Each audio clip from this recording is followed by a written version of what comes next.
Pergalzo from the Institute of Catalysis in Lyon, France. Bob Weber and I are the organizers of this session on characterization. Bob will share tomorrow's session, so I have the privilege of introducing our keynote speaker, Jim Dumesic. Jim got his PhD at Stanford with Michel Boudard in 1974. Then he made a postdoc at Nancy, France in 1975. From 1976 to now, he's a professor of chemical engineering at the University of Wisconsin. And Jim will give a lecture. The title is Microcalorimetric, Kinetic, and Spectroscopic Studies of Catalysts. Jim, please. Thank you. Can you turn this on?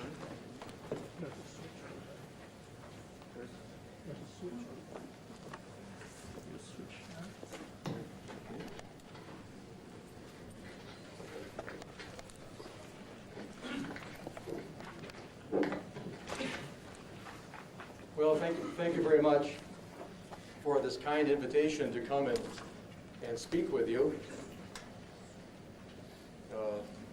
My title is up here to show you again. I'd like to acknowledge my students whose work I will be describing with you as some of the examples of catalyst characterization today. And they are Randy Courtwright, Brian Spiewak, Kevin Fogash, George Ulyris. I'm kind of reminded a little bit about that old expression in weddings about something borrowed, something new, something, how does that go? Something borrowed, something new. How did that go? I love the whole thing. Anyway, any questions now? Forget it. As one of the, I'm not reminded much of it. As one of the main techniques I'd like to talk about today really deals with chemical characterizations of catalysts. I think we heard this morning some very elegant studies of more physical characterizations of catalysts. We're going to be seeing, we've seen in the Surface Science Symposium, and we'll see more in the Catalyst Characterization Symposium on surface characterizations of catalysts. And more complete characterization really is a combination of physical, chemical, and surface. And I'd like to focus more on chemical characterizations. One of the techniques I'll use, and I'll show you a few, is microcalorimetry. And I do want to make it very clear at the beginning that there's a whole group of people around the world doing calorimetry, and I really probably should be talking about all of their work, but for convenience, I'm going to use examples from the current work that we're doing in my group. But names like Gravel, Aru, Ray Gordy, Helmut Kark, John Phillips, Nelson Cardona Martinez, Mortera, Al Van Ice, these kinds of names come up as the kinds of groups doing this work, and I'd like to apologize in advance by saying I'll be showing some of our work as examples. I'm going to show 4 case studies, and actually trying to show you how we're trying to bridge the gap in work in catalysis between characterization and understanding catalyst performance. I'd like to show a little bit of work on some NOx reduction over vanadium titania catalysts. This is work done with the Topso group, in particular Nan Topso. I'd like to show a little bit of ammonia synthesis. It's with quite a bit of reluctance. I would like to show you something on some sulfated zirconia, and we'll see if I even survive to go on to the 4th part, which is isobutane dehydrogenation. The first case study now is the selective reduction of NO by ammonia. The catalysts that we'll talk about are the vanadium titania catalysts, and the work I'll show you is in this example of chemical characterization of surfaces is the in situ online FTIR work that Nan Topso has done. And I'd then like to explore with you a couple of ideas on how that, I think, helps us understand the reaction kinetics. And Mike Amaridis yesterday talked a little bit about some of that work. This is a summary of some of the work that Nan has done, most recently published in Journal of Catalysis a few months ago. On these catalysts, there is an infrared band at around 3640 wave numbers, which is the hydroxyl stretch associated with vanadium oxide. We saw in Mike Amoritas' talk reference to Alex Bell and Israel Wax and Laser Rahman work on the vanadium band. That shows up in the infrared as a second overtone, observable around 2,000 wave numbers. When you expose these catalysts to NO, you see the classic Lewis and Bronson acid bound ammonia at 1435 and 1605. Now, upon exposure to ammonia, the change in the intensity or the decrease in the intensity of the 3640 band is proportional to the increase in the intensity of the ammonium band, showing that although there are low loading catalysts, hydroxyl groups associated with titania, it's really the vanadilyl groups that give rise to the Bronson acid sites, the VOHs. Also, the vanadilyl group, which starts off around 2000 or 2045, shifts to 1970, lower frequency, indicating some type of interaction with the ammonia. We'll talk about that. And I think this band is relatively important now. It doesn't show up upon exposure to ammonia, but in an experiment, if you pre-absorb ammonia on the catalyst and then heat up in flowing NO without oxygen, you see a transient appearance of a band at 3667, which can be interpreted perhaps as a hydroxyl group associated with a reduced vanadium oxide species. This band does not appear during ammonia TPD. It does not appear during the reaction of NO and ammonia in the presence of O2. It's a transient species seen when heating up pre-absorbed ammonia in NO, suggesting it's a product of an ammonia activation step by reaction with NO. And a lot of people have been looking for evidence for this ammonia activation. I think this might be some evidence for that. Under reaction conditions, this is not SO2 flowing, so this would be without or with water, about 500 to 100 ppm NO and ammonia, 2% oxygen. You see appreciable coverages of ammonia, that's either as Lewis or Bronson acid bound, and no evidence for any NOx species on the surface under reaction conditions. So that's the chemical characterization for this particular case study. Now for the kinetics, there's been a lot of work done around this across the world in laboratories in Denmark, United States, Netherlands, Germany. There's pretty good agreement now on the reaction kinetics. And they are fractional order in NO, that's unusual, and fractional order in ammonia, that's pretty clear. The fractional order in ammonia is explained just by a significant coverage of ammonia and a Langmuir isotherm, so that's no problem. Also, in the FTAR, where you measure the ammonia concentration under different reaction conditions, the ammonia coverage depends on the ammonia pressure, but is independent of the NO pressure. That tells you then that the ammonia absorption on those sites is equilibrated and is a function only of the ammonia pressure, not of the other reactant, in this case NO. The ammonia pressure depends on temperature. You can fit this to an Arrhenius or Van 't Hoff plot, get a heat of absorption around 20 kilocalories per mole, and that's about what you measure in a TPD experiment or in a microcalorimeter. So again, it shows you the ammonia coverage on the sites is equilibrated. Now the big bugaboo is that the fractional order in NO can really not be explained by a Langmuir isotherm saturating with a high coverage because there is no NO species observed on the catalyst. Ammonia is equilibrated. Therefore, the speculation that has been made is that the NO controls the surface coverage of some ammonia species. And that's what Mike Amoritas had talked about a little bit yesterday. This is what was shown in the Budapest meeting 3 years ago when we talked about NO, ammonia absorption on an acid site, given you absorbed ammonia, this activation step, which was reversible but not equilibrated, and then a reaction of NO with the absorbed activated ammonia species. You get a rate expression now which can give you fractional orders of NO and ammonia and does a pretty good job. Now, in view of the chemical characterization that was not available when that little mechanism was proposed 3 years ago, I'd now like to show you what I believe, and then we're done with this case study, what I think now is the next step. And this mechanism appears and has appeared in the literature many times. So I think there is general agreement about these kinds of steps. I think now we have some pretty good evidence in energetics for them. Ammonia absorption, we know this is equilibrated, that the heat's around 20 kilocalories per mole. there is this activation step now, and when you, okay, and the evidence for this is that there's a perturbation of this SO is probably a vanadyl species. There's a perturbation of the vanadyl band in the presence of absorbed ammonia, indicating you're reacting with this vanadyl. And now importantly, this SOH is observed as a transient species in the FTIR when you heat up the ammonia pre-adsorbed in the presence of NO. Here's the key reaction step: dehydroxylation, reoxidation. I think what was not maybe obvious to us, and maybe is not even true, but I think my speculation is that this step actually may be rather important in the kinetics.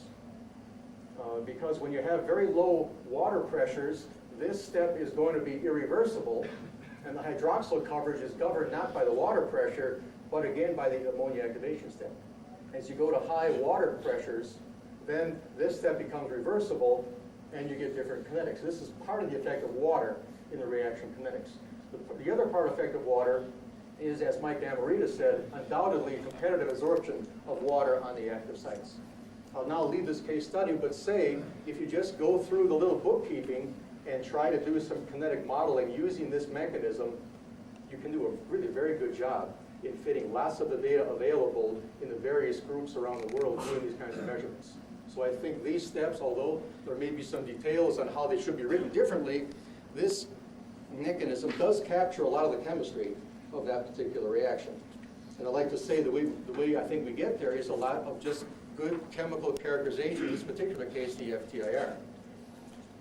Here's an ammonia synthesis case I'd like to go through with you. And about 2 years ago, there was a meeting in Denmark that was organized by Topso and inspired by Michel Boudard in trying to address what has ammonia synthesis taught us in catalysis. And I thought it was noteworthy for this meeting in that many of the catalyst characterization techniques that we commonly use now were applied first, as Boudard has pointed out in the book published in the proceedings by Gabor Summerside. Many of these techniques were first applied to ammonia synthesis. You look at the BET method, nitrogen chemisorption, a lot of TPD studies, isotopic tracing, a lot of X-ray studies. The whole host of studies have been applied to this particular reaction. And we're trying to bridge the gap now between the catalyst, all of this characterization, and what is the time-honored Tenkin-Pishev rate expression for ammonia synthesis. Well, the mechanism for ammonia synthesis, we all know, looks something like this: nitrogen adsorption, dissociation, hydrogenation, very clear cut. The isotopic tracing work N14, N15 years ago by Japanese workers clearly has shown that the nitrogen dissociation step is rate determining. All of these steps are equilibrated. And then we know from our kinetics books that when you have a sequence of equilibrated steps, they can be collapsed into a single equilibrium. And now you don't have to know the whole reaction mechanism. What you have to know for ammonia synthesis is really how you dissociate the nitrogen, which is really via a precursor state, then a dissociation step, and all of the post-dissociation steps are equilibrated and are collapsed into a single equilibrium. There's ammonia synthesis, and now this is the rate expression in a little bit of an unconventional form. And it says the rate expression for ammonia synthesis is controlled by the rate constant K minus 2, which is now the desorption rate constant, or the recombination rate constant of nitrogen atoms, the coverage of atomic nitrogen on the surface, and then the thermodynamic driving force. That tells you then, if you want to know ammonia synthesis, all you have to know is something about the nitrogen adsorption equilibrium and the desorption or adsorption kinetics, because they're coupled by microscopic reversibility. So with that in mind, for a number of studies were done in the surface science literature by the Erdl group, trying to elucidate the energetics of nitrogen adsorption, desorption, and TPD studies. And I think it's noteworthy to point out that taking the same surface science data, two different groups came up with two different interpretations of the energetics for nitrogen adsorption and desorption. And that's going to set the stage now for some calorimetric studies to try to measure that directly. I'm not going to go through all of these particular numbers in detail, but these from the same data were the extracted pre-exponential factors and activation energies for these two steps by one group and a second group. And if you sum those energetics up for the overall reaction of N2 dissociation, you get heats that range from 170 to 214 kilojoule per mole. And those of you who have done some of these kinetic modeling things realize that's really a huge range and gives you a very big difference in your prediction of catalyst performance. So we thought it was desirable to try to measure those things directly. I want to point out in our continued discussion of chemical characterization techniques, here's some TPD and temperature program adsorption work done by the Topso group. This is by Birgit Faska on a commercial catalyst. This is the TPD profile of heating essentially a nitrogen-covered surface in the presence of flowing argon. That's a standard-looking peak. And now this is the bizarre effect here. This is the temperature program adsorption. This is taking the clean catalyst, flowing N2 and measuring the N2 pressure leaving the reactor as you increase the temperature. What you see right here is at low temperatures a negative peak because you're adsorbing nitrogen, but you're at too low of a temperature to dissociate the nitrogen. So this is the adsorption of the molecular precursor N2. As you heat up, you desorb the molecular precursor N2, and it turns out this is about the amount of N2 that the catalyst will hold as the physisorb precursor state. At this point, the surface is approximately clean of atomic nitrogen. And now you have another negative peak as you begin to adsorb in the nitrogen. And what this shows you is that, without going into detail, if you take the aerial TPD data and the sticking coefficient data, those predict very fast rates of N2 dissociation, and that even at temperatures around here, you would have saturated the surface with atomic nitrogen. In fact, on the real working catalyst, the adsorption is a lot slower and appears to be activated. That's a bit controversial, but it appears to be slower on the real catalyst and activated. And in fact, in the sticking coefficient type data that Erdo had, at higher coverages, there was a theta dependence of the activation energy, and there was now a activated adsorption at higher coverage. So going to higher coverage, things are becoming activated.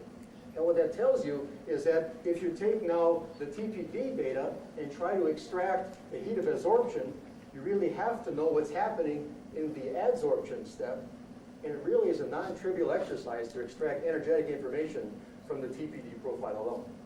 So again, we would like to try to do calorimetry to measure these heats directly on the working catalyst.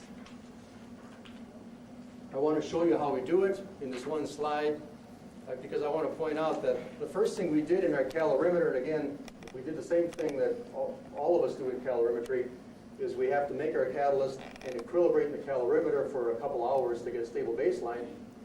Iron is very hard to keep clean, and during the few hours that we have to equilibrate the catalyst, it undoubtedly gets covered by contaminants because we never got any N2 adsorption on a well-reduced iron catalyst. So we now turn to this measurement, or our crusher cells, where we actually take a little glass ampule and seal a reduced and helium pure and helium purged catalyst, which is now presumably clean, in a sealed Pyrex ampule. We put it in our calorimeter cell. These sit in the calorimetric block for 2, 3, 5, 10 hours. It doesn't matter anymore. You fill up the calorimeter with N2, and at 0 time, with a linear motion feed-through, you bring down this crusher jaw, break the ampule, and measure your heat. Now this, turns out, it does work. To test the experiment, we looked at CO on nickel. It turns out it's really very hard to get a lot of literature on heats of gases on clean metals. We turn to this very famous study by David King with a single crystal calorimeter. You see in that particular work, the initial heat of adsorption of CO on nickel is around 120 kilojoule per mole. We took some nickel powder made by chemical methods, reduced it, put it in the crusher cell, and now our results, which are the filled circles, gives essentially the same initial heat of adsorption on CO on nickel. That was encouraging to us that we could make a fairly clean metal and get reliable results. We thought it was even a more strenuous test to look at effects of alkali promotion, because after all, the ammonia catalyst is promoted by alkali. Now it turns out in David King's work on the nickel, when he puts different amounts of potassium onto the nickel, the heat of absorption goes from 120 up to 200, even 250 kilojoule per mole in the single crystal calorimeter. Now, we can't control the amount of potassium we put on our catalyst very well, but what you see is that this is the heat of CO on nickel. Here's a sample now where we've put on around a monolayer or so by our guess of metallic alkali that's placed in the cell in a glove box. It's then, the ampule is then cooked in a furnace at a few hundred degrees. The alkali volatilizes, spreads out. That's how we put it on.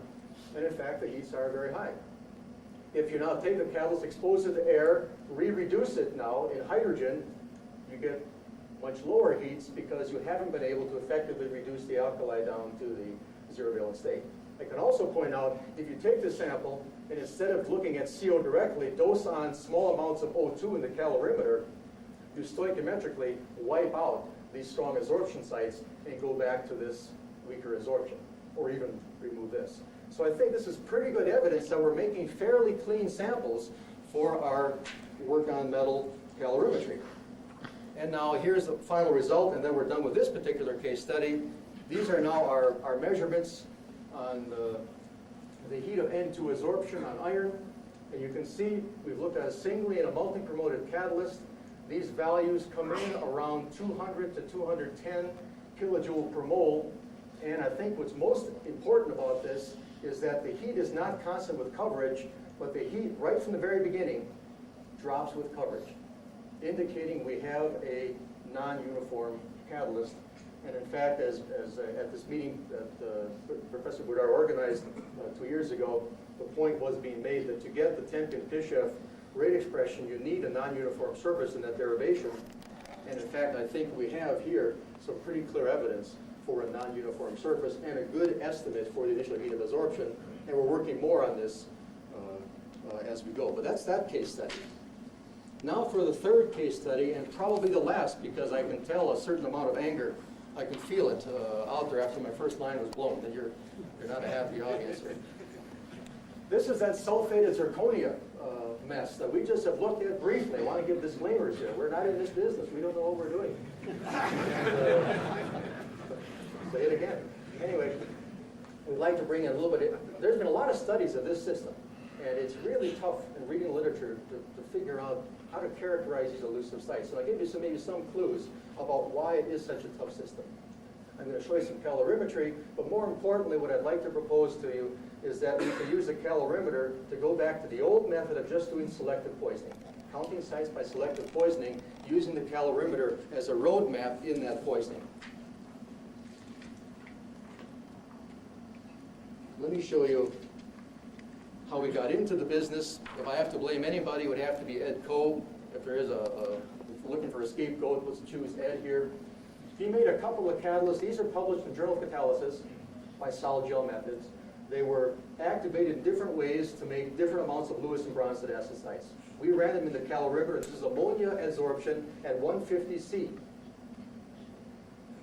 And one of these catalysts in Ed Coe's paper, I guess it's the triangle one, has very, very low activity for N-butane isomerization at 150. The other catalyst, which is the solid circle, has high activity for Ed Coe. And we saw these things, and well, the student quit the group, and it's a long story. But there's not a lot of difference in those. And this gets back to the point that Ray Gordy has been making for quite a while. He had a paper just last month in Journal of Physical Chemistry. He had a poster here where Strabo made the point. These heats of adsorption of a base molecule have lots of interactions in them, and it's not exactly clear that when you're seeing differences or not seeing differences, that you're really attributing those to acidity. So this, again, shows you ammonia is not a real sensitive probe of catalytic activity in this particular case. If you're looking for a change, and we were, of course, you might say, well, out here, there's a little more there than there, but that's kind of a stretch. Now, based on that, we realized the problem was obviously more complicated. Oh, and I do want to show you right away that the total ammonia uptake here is around 400 to 500 micromoles per gram. And that's the amount of sulfur in there. So the amount of sulfur in here gives you, around 400 to 500 micromoles per gram. That's a total number of sites you would have just based on your ammonia adsorption. Now here's a blow-up of a similar catalyst, and notice that we're not going out to 400 to 500 micromoles per gram, even though this continues to absorb ammonia. We're going to focus in only at this very first part, because it turns out, as you'll see in a minute, with selective poisoning, by the time you put on this amount of ammonia, the catalyst is dead. So all of these sites out here that are available for ammonia are not related to catalytic activity. And that's why I think spectroscopically, this is a tough problem, because there's lots of things you're going to see in the infrared spectrum, for example, that have nothing to do with catalysis. I also want to point out the heat here starts now at around 165 kilojoule per mole. This question of superacidity, what is it? I don't have a clue. But if you look at ammonia absorption on alumina, there's lots of work done by Aru's group and everything. These type of heats are very representative of alumina, silica aluminas, even zeolites. So just looking at the ammonia, it's not obvious that there's a lot of difference here on this particular system with a conventional acid system. But there is a distribution of sites. It begins to level off and then goes out over and over. Now let's put on these amounts of ammonia and look at the reaction kinetics. Again, N-butane isomerization at 150. Here's the activity versus time. Clean catalyst, 30 micromoles, 70 micromoles. That's what I said before, that by the time you have 70 micromoles here, even though you can put on 400 to 500 micromoles of ammonia, the catalyst really is dead. Now I think it is interesting to take these data and plot them in a semi-log plot. And I'm coming in for landing. We have a couple of minutes left, so we're going to be right on time. Let's not panic, even though I'm panicked. Look at right here. This is a fresh catalyst. A long period of time, we get first order deactivation. Okay, semi-log plot would mean you have first order deactivation. And that is only for the very first point that something unusual is happening. The first point is off the line, a little higher, drops, and then from now on, it's conventional first order deactivation with a deactivation rate constant of around 0.02 per minute. If you put on 8, 15, 30 micromoles, what you see is the activity drops, and now intriguing, this one where there's 30 micromoles shows hardly any evidence for that anomaly at low times. It follows the conventional first order deactivation. And as you now put on more ammonia, that initial activity difference, which we now call excess activity, is gone. Okay?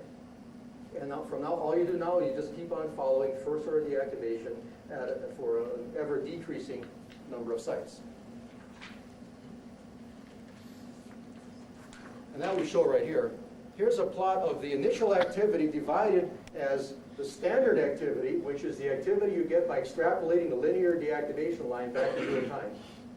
And then the XX activity is what's left over on top of that.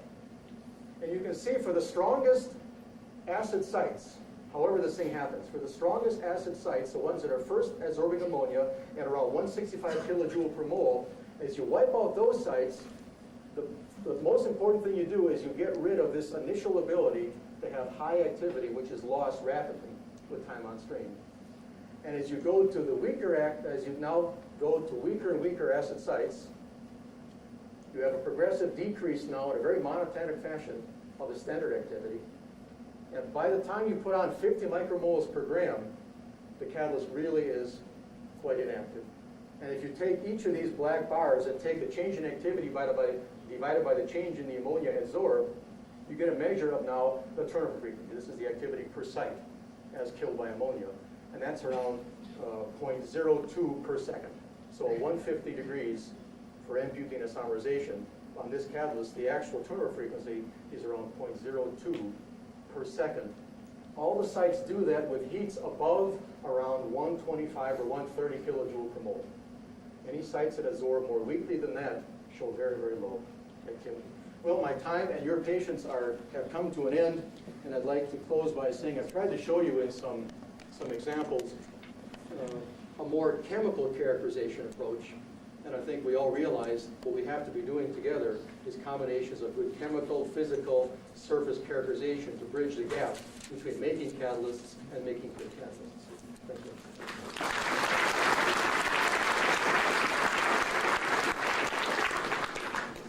Thank you, Jim, for this very lively and interesting lecture. We have time for 2 questions. Could you go to the microphone, Jonah? I'm afraid our time has expired. Oh, Well, yes.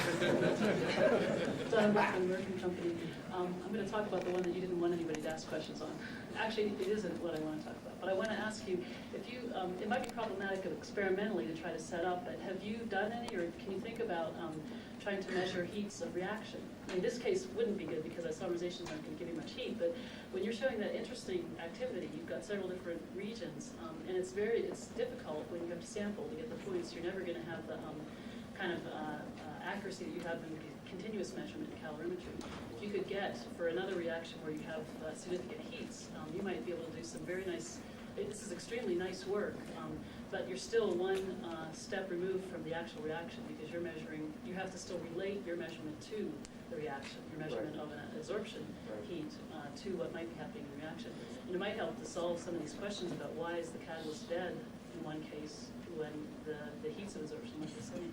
Are you thinking at all about trying to do reactions? well, that is possible, and the key to all these things is your choice of cell. And we do have some cells where you can flow and do reactions and things like that. That's a possibility. What we are doing is we're not doing that. We've gone to different probe molecules, and I can point out just in passing that when you do some things like isobutylene and butane absorption at low temperatures, now you begin to see some differences that do correlate with catalysis and calorimetry. Ammonia really is such a strong molecule, it doesn't show us the next very well. But that's the way we're going, different probes. Well, I am afraid I think we have to proceed to the next communication. Thank you again, Jim.